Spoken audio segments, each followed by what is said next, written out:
Welcome to Carry On with Carrie Fitz. I'm Carrie Fitz, owner and broker of Carrie Fitz Real Estate in Tuscaloosa, Alabama, Pensacola, Florida, and now our newest office in Fairhope, Alabama.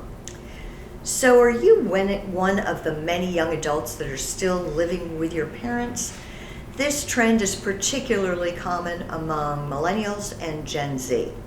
According to CNBC, 1 in 3 Americans between the ages of 18 and 34 years of age live with their parents.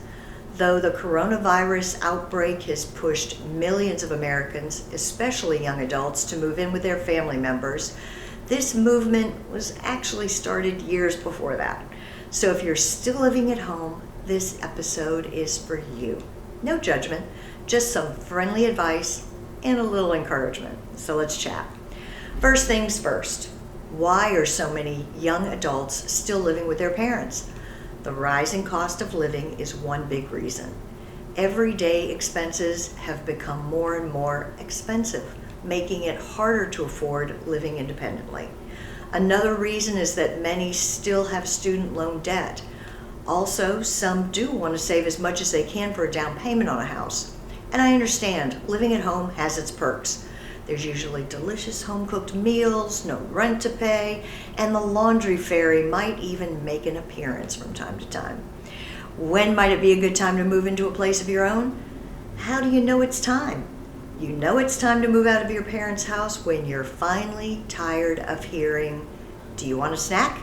at 10 p.m., when you still have a curfew, when your bedroom decor hasn't changed since you were a kid, or when your younger siblings have moved out.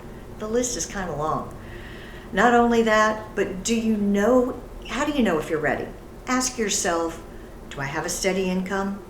Am I ready to handle rent or a mortgage, plus utilities and other expenses? If you're nodding along, it might be time to take the leap. If you're living with your parents and want to move out, what are some steps you can take?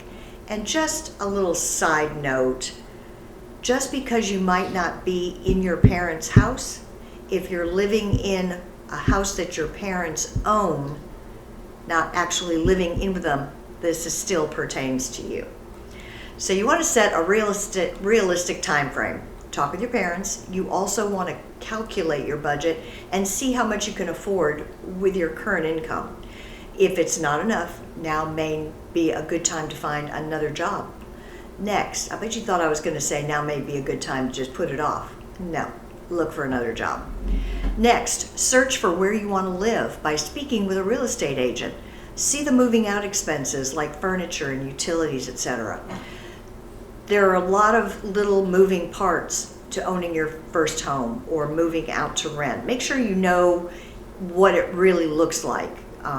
Google it, ask friends, ask family members, call an agent. Agents aren't going to mind talking you through it to kind of get you all of the numbers that you might need to move out on your own.